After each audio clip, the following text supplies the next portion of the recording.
Start. ठीक, तो ये है carbon monoxide as an air pollutant is mainly generated from. Carbon monoxide कहाँ से निकलती है बताओ भाई। यार एक मिनट, कौन से क्वेश्चन पे थे हम? ये इस पे थे शायद। हाँ ये हो गया था number of vibration of a sound wave. चलो ऐसे करो, the number of vibration of a sound wave per unit time is measured in. Vibration मतलब कितना वो साउंड वेव वाइब्रेट कर रही है पर यूनिट टाइम, उसे फ्रीक्वेंसी बोलते हैं वैसे तो। हर्ट्ज में मीटर मेजर की जाती है। Pressure second, bel, decibel. Bel और डेसिबल मुझे तो ये लगता है कि ये साउंड के लेवल को प्रदर्शित करती है। देखो फ्रीक्वेंसी का क्या मतलब होता है, फ्रीक्वेंसी का मतलब होता है जैसे वाइब्रेशन बेसिकली क्या है, जैसे ये साउंड वेव ऐसे है, ठीक है। तो अगर आप इसको बोलेंगे कि भाई ये एक वाइब्रेशन है, ठीक, फिर दूसरी वाइब्रेशन, अरे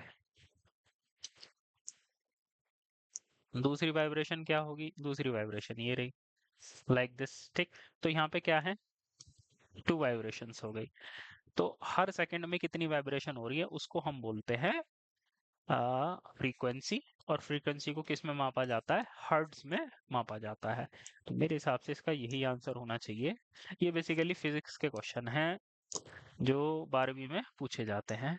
ये हो गया आंसर ऑल 5.34। 5.34 का देख लेते हैं, सी। ठीक, चलो अगला, which of the following devices units are not installed for gaseous pollution control. जो गैसियस पॉल्यूशन है उसके कंट्रोल के लिए इनमें से कौन सा इंस्टॉल नहीं किया जाता, बताओ भाई। वेंचुरी स्क्रबर, इसको हम इंस्टॉल करते हैं तो ये आंसर नहीं हो सकता। साइक्लोन कलेक्टर, ये भी गैसियस पॉल्यूशन कंट्रोल के लिए इस्तेमाल किया जाता है। प्लेट टावर और एडजॉर्प्शन यूनिट। अब प्लेट टावर क्या होता है भाई, अब यार एडजॉर्प्शन मुझे ऐसा ध्यान आ रहा है, मतलब एडजॉर्प्शन यूनिट भी शायद इस्तेमाल की जाती है, मतलब कि जो गैसियस पॉल्यूटेंट है वो गैस, तो मुझे लगता है यही इसका आंसर होना चाहिए, प्लेट कवर। कौन सा क्वेश्चन है हमारा ये, 5.33। 5.33 है, डी।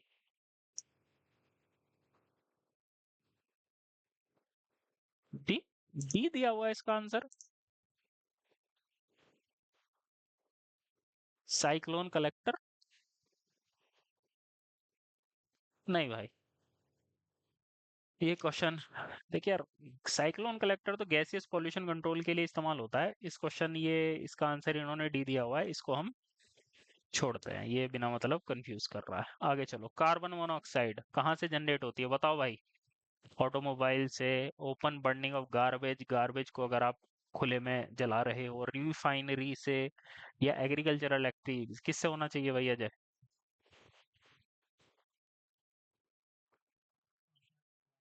ठीक है, वेरी गुड, यही है मुझे लगता है इसका आंसर, 3-2 का ए, वेरी गुड। चलो अब आ जाओ अगले क्वेश्चन पे। भोपाल गैस ट्रेजेडी, ये तो बहुत पूछा जाता है यार, बताओ भाई, ये तो तुम्हें पता होना चाहिए, जीके का क्वेश्चन है ये। Bhopal gas tragedy took place due to release of which gas and from which. Bhopal gas tragedy के बारे में जानते हो, क्यों भाई अजय, क्या हुआ था उसमें। क्या नाम था, ठीक है, कौन सी गैस थी। हाँ ठीक है, मिथाइल आइसोसाइनाइड, मिथाइल आइसोसाइनाइड थी। वो गैस निकल गई थी, और कहाँ से निकली थी, पेस्टिसाइड मैन्युफैक्चरिंग। अब ये मुझे ध्यान नहीं है कि पेस्टिसाइड था क्या फर्टिलाइजर था। ठीक है, तो इसको देख लेते हैं। पहले तो सिर्फ यहाँ तक पूछते थे कि मिथाइल आइसोसाइनेट, अगर इतना ही नाम याद है तो बहुत है। बढ़ता जा रहा है लेवल। 3-1 का बी, फर्टिलाइजर इंडस्ट्री थी। पेस्टिसाइड, पेस्टिसाइड, ठीक है, इसको याद रखें। Methyl isocyanide from pesticide industry. Indian parliament passed a central legislation name air pollution control act. ये चीज आपको याद रखनी पड़ेगी। एयर पोल्यूशन में जितने भी भारत के एक्ट हैं वो, ये सभी नोट करो।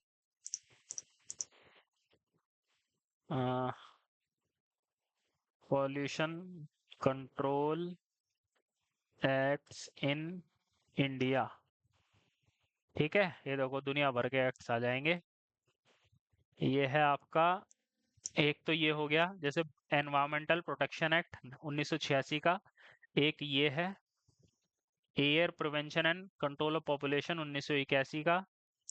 ये हैजार्ड, इसे छोड़ दो। Biological construction and demolition, solid waste management, ये सॉलिड वेस्ट मैनेजमेंट 2016 का एक्ट हो गया, इसको लिखना। ग्रीन ट्रिब्यूनल का क्या है? नेशनल ग्रीन ट्रिब्यूनल, ये सब उस पे इतना मुझे लगता नहीं जरूरी है, तो ठीक है। तो ये दो तीन एक्ट हैं, ये आपको पता होना चाहिए कब ये आए, ठीक है, क्योंकि ये चीजें पूछ ली जाती हैं। तो जो हमारा एयर पॉल्यूशन कंट्रोल एक्ट कब लागू हुआ, ये देख लेते हैं, क्या पता इन्होंने और भी बता रखे हों।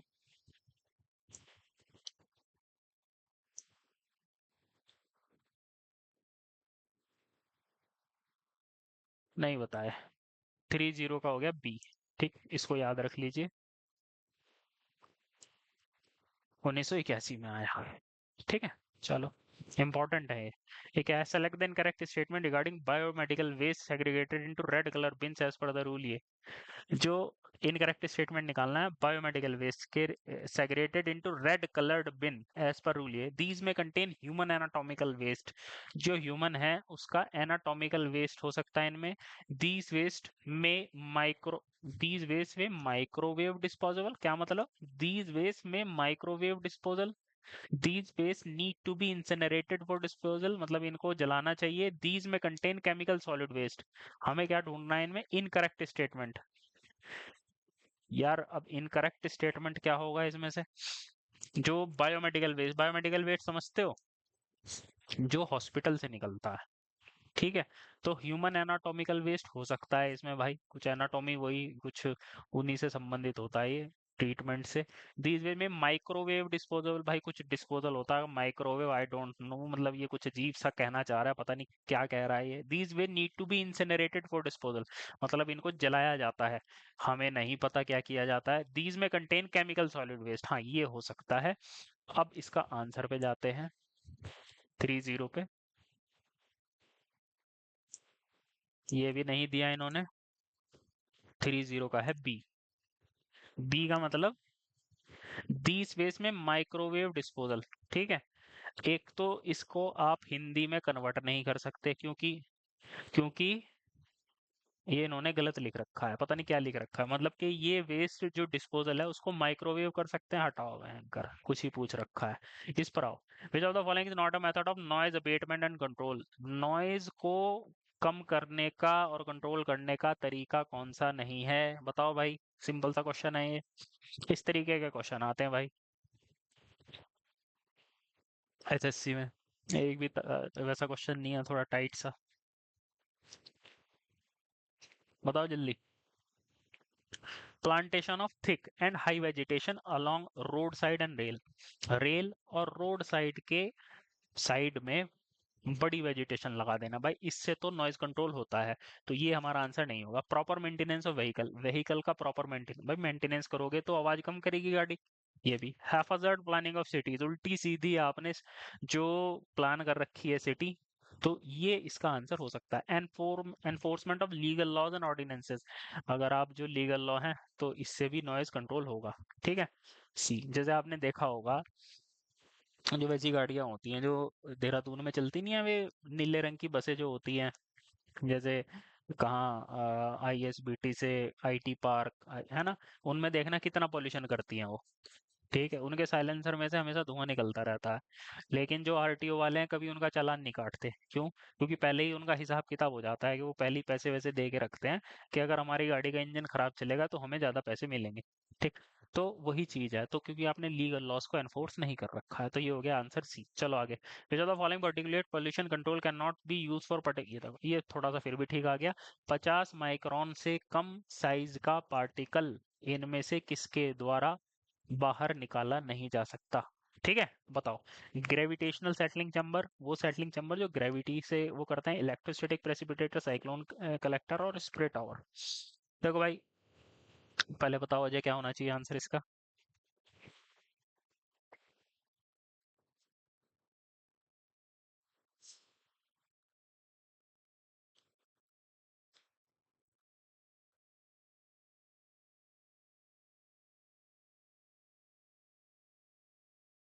हाँ बेटा, नोट्स वोट्स बना रहे हो या नहीं? फिर इसका आंसर क्यों नहीं दे पा रहे?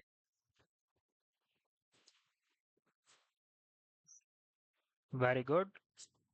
कोई बात नहीं, अपनी नोट्स की कॉपी खोल के बैठे रहा करो, जैसे ही क्वेश्चन आया सीधे उसमें देखा करो। देखो ग्रेविटेशनल सेटलिंग चैम्बर है, इसमें से सबसे हल्का यही है। ठीक है, जो भारी पार्टिकल होते हैं उनको नहीं निकाल पाता, इलेक्ट्रोस्टैटिक प्रेसिपिटेटर, साइक्लोन कलेक्टर, तो यही होना चाहिए इसका आंसर। ठीक है। ए। ठीक है, तो इस तरीके के क्वेश्चन। चलो आगे आ जाओ। क्या कह रहा है इस क्वेश्चन को पहले समझते हैं। While raising a barrier wall between noise source and noise receiving end to reduce noise level at the receiving end the noise receival in decibel. ये क्या कह रहा है कि भैया while raising a barrier wall between noise source, जैसे भाई हमने यहाँ पे स्पीकर लगा रखा है। ठीक है, ये स्पीकर हो गया, इसमें से आवाज निकल रही है, इसको हम बोलते हैं नॉइज सोर्स। ठीक। रेजिंग अ बैरियर वॉल, आपने बीच में क्या लगा दिया, एक बैरियर लगा दिया, और यहाँ पर है रिसीविंग एंड, हमारे कान। ठीक। while raising a barrier wall between noise source and noise receiving end to reduce noise level at the receiving end, हमारे कान पर नॉइज कम पहुंचे। The noise reduction in decibel, जो नॉइज रिडक्शन है डेसिबल में, is directly proportional to the distance between the barrier and the receiving end. जितना ज्यादा distance होगा उसके डायरेक्टली प्रोपोर्शनल होगा। Does not follow a logarithmic function, logarithmic function को follow नहीं करता। Depends on the height of the barrier wall, barrier wall की height पे डिपेंड करता है।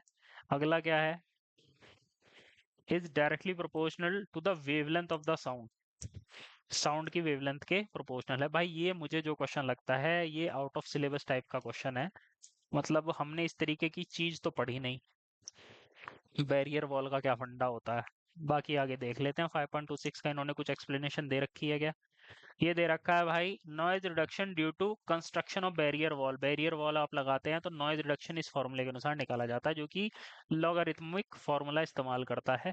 इसका आंसर दिया हुआ है इन्होंने see, depends on the height of the barrier wall, जितनी ज्यादा हाइट होगी उतना कम रिडक्शन होगा। ये क्वेश्चन ऐसा है जो 10 साल में एक आध बार पूछ लिया जाता है, तो इसको हमें लगता है नहीं कंसिडर करना चाहिए। आगे देखो, select the correct statement, frequent awakening is caused due to noise pollution। जो नॉइज पोल्यूशन है उसके कारण आदमी अचानक से सो के उठ जाता है। भाई बात तो सही है। Frequent awakening, noise pollution enhances sleep duration. वाह भाई, नॉइज पोल्यूशन के कारण जो सोने की टाइम है वो बढ़ जाता है। कैसी बात कर रहे हो, नॉइज पोल्यूशन होगा तो आदमी की नींद हराम हो जाएगी। High blood pressure is not cause due to noise pollution. भाई नॉइज पोल्यूशन के कारण हाई ब्लड प्रेशर प्रॉब्लम तो होती है।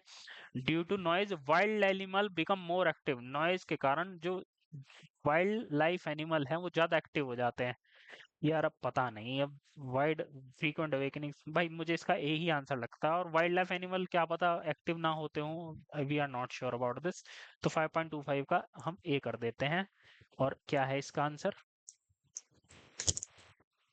ए। ठीक है, चलो अब आ जाओ अगले उस पे। Sound level due to a noise pollution is not measured, जो साउंड लेवल है नॉइज पोल्यूशन के कारण इनमें से किसके उसमें नहीं मापा जाता।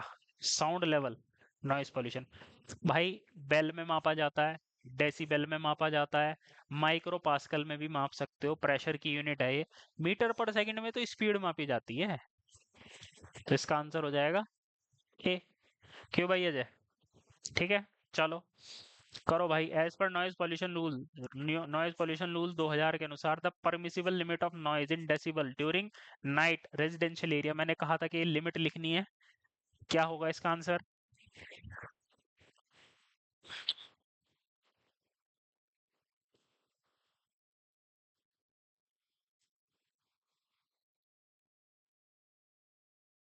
देखो रेजिडेंशियल एरिया में जो लिमिट है, ये सारी लिमिट इंपॉर्टेंट है, इन्हें देखो। 5.23 ये दिया हुआ है। देखो कैटेगरी ऑफ एरिया रेजिडेंशियल में 55 से 45, जो हम लोगों के लिए रात के टाइम 45 डेसिबल से ज्यादा आवाज नहीं होनी चाहिए। ठीक है, नहीं तो पुलिस वाले घर पे पहुंच जाएंगे। तो मेरे हिसाब से 45 ही आंसर हो जाएगा इसका, और क्या। 45। ठीक है, इसे याद रखो। 5.23 का डी। ठीक, चलो आगे।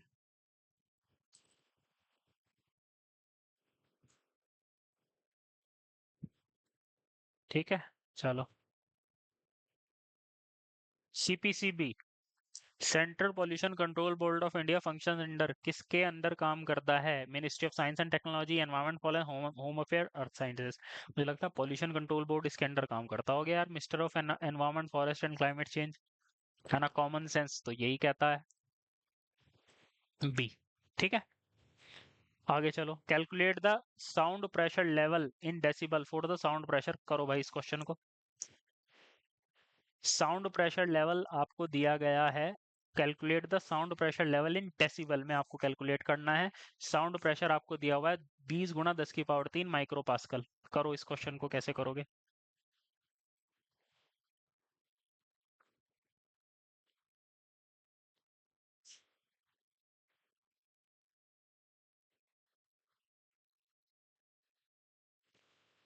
देखो बेटा, हमने साउंड प्रेशर लेवल का क्या फॉर्मूला पढ़ा था?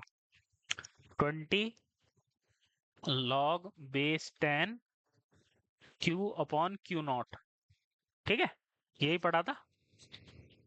log base 10 Q, और Q0 की वैल्यू क्या होती है? 20 माइक्रो पास्कल। ठीक है, इन्होंने Q की वैल्यू क्या दी हुई है? 20 गुना 10 की पावर 3। ये हो जाएगा 20 log base 10, 20 गुना 10 की पावर 3 बटे 20। तो ये गया 20 से 20, 10 की पावर 3, तो ये हो जाएगा 20 log base 10, 10 की पावर 3। ये क्या होता है? इसकी वैल्यू क्या होगी? कि भाई अजय,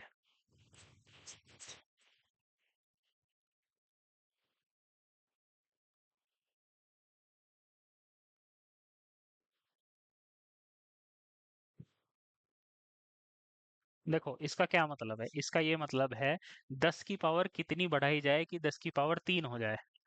तो 3। भाई 10 की पावर अगर हम 3 कर देंगे तो ये दोनों बराबर हो जाएंगे। तो यही चीज जो है इस पूरे का आंसर है। तो इसकी जगह बस 3 लिख दो तो ये हो जाएगा 60। तो ये आ जाना चाहिए हमारा आंसर।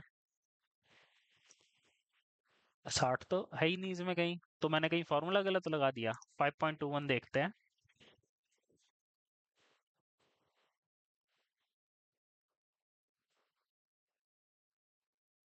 10 की पावर 4 कैसे आ रहा है? नहीं, हमने जो फॉर्मूला पढ़ा था उसमें क्या पढ़ा था? 20 log base 10 PRMS/PRMS0। चलो ठीक है, ये इसने 10 की पावर 4 माइक्रो पास्कल और 20 है। ये देखिए मैंने ठीक लिखा ना। ये जो वैल्यू है 20 माइक्रो पास्कल है। और ये जो इन्होंने वैल्यू दे रखी है कितनी दे रखी है? देखो यहाँ गधों ने यहाँ पे 10 की पावर 3 लिख रखा है। और यहाँ पे क्या लिख रखा है? 10 की पावर 4। ठीक है, आई बात समझ में? देखो इन्होंने जो PRMS, या जिसको मैं Q बोल रहा हूँ, मैं इसको Q बोल रहा हूँ और इसको मैं Q0 बोल रहा हूँ। ठीक है, तो यहाँ पर इन्होंने Q की वैल्यू कितनी ले रखी है? ये देख रहा है, 20 गुना 10 की पावर 4। और क्वेश्चन में क्या दिया हुआ है?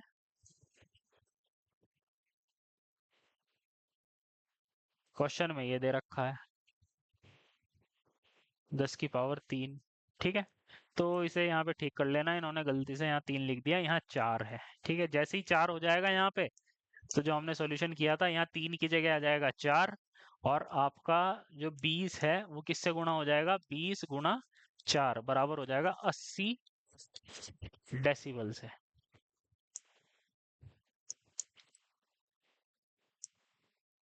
ठीक, चलो अगले क्वेश्चन पर आते हैं।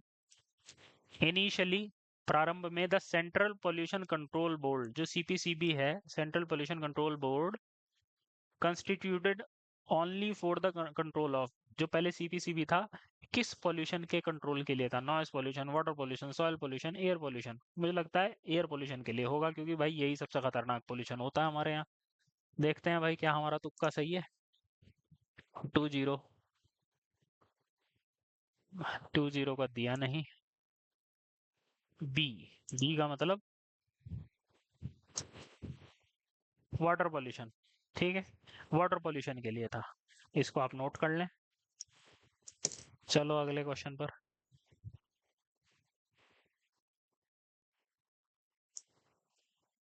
Among the following air pollutants identify the ones responsible for green house effect. Green house effect के लिए कौन कौन से कारक हैं, जल्दी बताओ भाई, ये तो तुम बताओगे।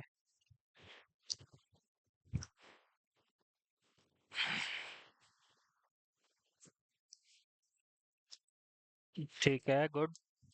कार्बन डाइऑक्साइड है, वन है। क्लोरोफ्लोरोकार्बन भी है पक्का, और कार्बन मोनोऑक्साइड भी तो है बाबू। 1 to 5 किस किस में है? 1 to 5 इसमें है। इसे हटाओ, इसे हटाओ। अब देख लो भाई, 3 4 भी है क्या? सल्फर डाइऑक्साइड तो नहीं है शायद। क्या है?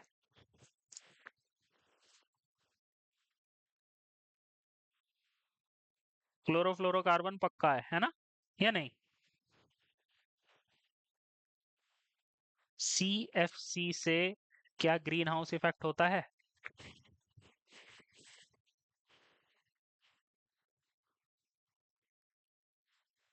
चलो कोई नहीं, हो गए कंफ्यूज हम, कोई बात नहीं। इसी पे तो बात आके टिक गई। क्या क्लोरोफ्लोरोकार्बन से ग्रीन हाउस इफेक्ट होता है? यार ये ओजोन डिप्लीशन तो होता है, और सल्फर डाइऑक्साइड भी मुझे ध्यान नहीं आ रहा। चलो देखते हैं क्या क्या है। ये देखो, ग्रीन हाउस इफेक्ट के कारण ये सब है।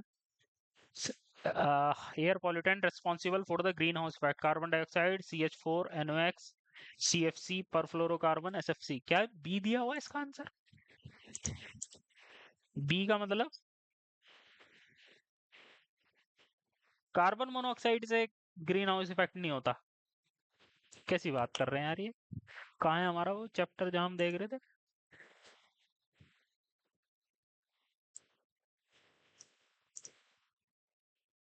एयर पोल्यूशन कहाँ है वो? ग्रीन हाउस इफेक्ट यही तो पढ़ रहे थे हम। Primary secondary.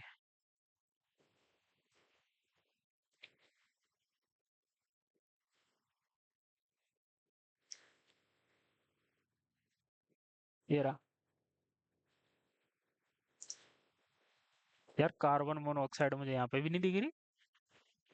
कार्बन डाइऑक्साइड ये ग्रीन हाउस इतना इतना, कार्बन डाइऑक्साइड ब्लैंकेट ये वो। Major carbon dioxide, methane, nitrous oxide, chlorofluorocarbon. Carbon dioxide इतना इतना इतना, मीथेन इतना 5 गुना ज्यादा, नाइट्रस ऑक्साइड 250 230 गुना ज्यादा, क्लोरोफ्लोरोकार्बन ये भी होता है। वाह भाई वाह। कार्बन मोनोऑक्साइड नहीं है भाई इसमें। ठीक है, तो इस चीज का आप देखो, क्वेश्चन ऐसी ही चीजें याद करवाते हैं। अब हम ये सोच रहे थे कि कार्बन मोनोऑक्साइड भी है, पर वो है नहीं। ठीक है, मुझे ये डाउट हो रहा था, है ना? मैं तो श्योर था कि कार्बन मोनोऑक्साइड तो है ही, तो इसलिए मैं गड़बड़ कर रहा था। ठीक है, और बाकी नहीं तो है तो डिपेंड क्वेश्चन इसी पे ही, है ना? अगर जिस बच्चे को पता है कि carbon monoxide green house effect करती नहीं है, तो 5 हटा देगा वो। ये हटा, ये हटा, ये हटा, ये हो गया आंसर। ठीक है, चलो आगे चलते हैं। बड़ा लंबा क्वेश्चन है भाई। देखो ये आ गया ना इसके ऊपर, classify the following pollutants as primary pollutant and secondary pollutant. ये सभी इन्होंने दिया हुआ है: ozone, carbon monoxide, particulate matter, photochemical smog, nitrogen oxide, aerosol mist, peroxide, sulphur dioxide. आपको प्राइमरी और सेकेंडरी क्या होते हैं, प्राइमरी पॉल्यूटेंट और क्या होते हैं सेकेंडरी पॉल्यूटेंट, बताओ भाई। Ajay.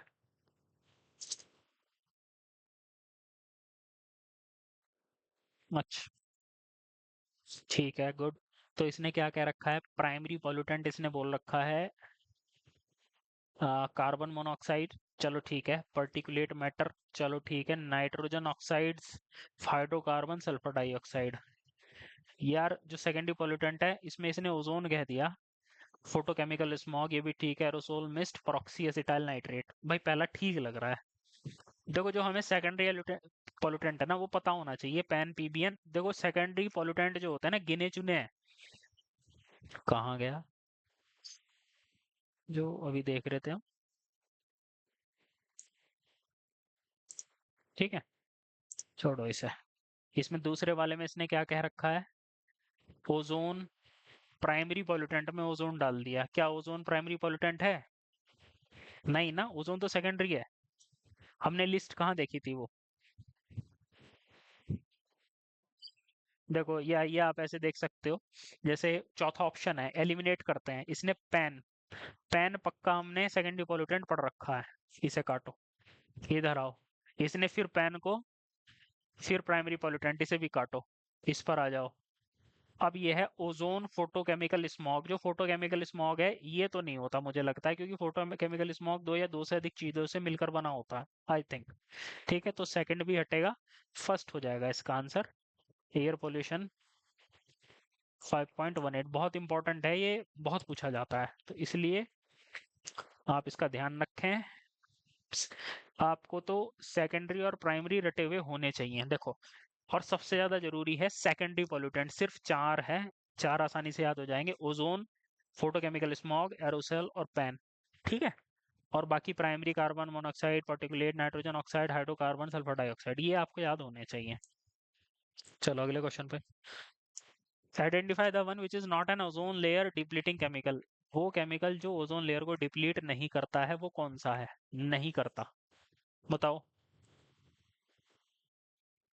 Methyl bromide, carbon tetrachloride, chlorofluorocarbon. भाई देखो, क्लोरोफ्लोरोकार्बन तो डिप्लीट करता है पक्का, अब बाकियों का हमें पता नहीं है। जहाँ अगर मैं तुक्का लगाऊं तो मुझे जहां तक लग रहा है मिथाइल ब्रोमाइड या copper sulphate, copper sulphate I think, क्योंकि कॉपर सल्फेट कहाँ आसमान में ऊपर पहुंचवाता होगा। देखते हैं भाई, तुक्का ही है ये तो, क्या सही है या क्या नहीं। सी,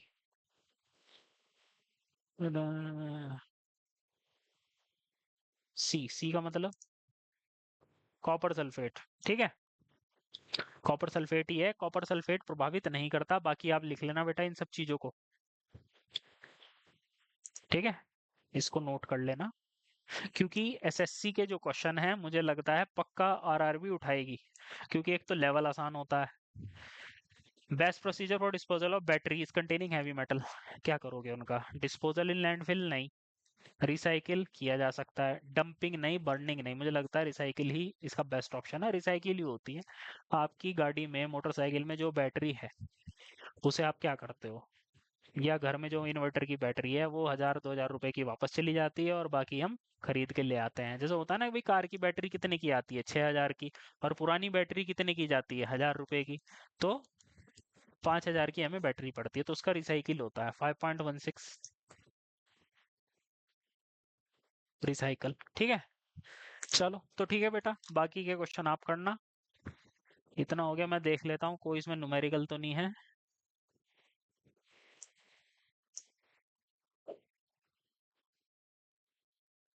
ये देखो, एसिड रेन कब कहा जाएगा? जब उसकी पीएच किससे कम होगी? वैसे तो 5.6 से कम होना चाहिए, है ना? इसका क्या है आंसर 5.9 का?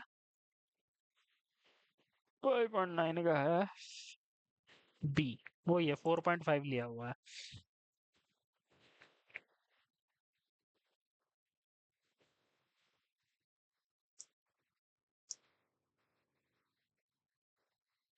ठीक है, 10 से 100 माइक्रोमीटर साइज के लिए कौन सी डिवाइस इस्तेमाल की जाती है? ठीक है, बस ये है, अब हम चलते हैं ईएससी के क्वेश्चंस पे। ठीक।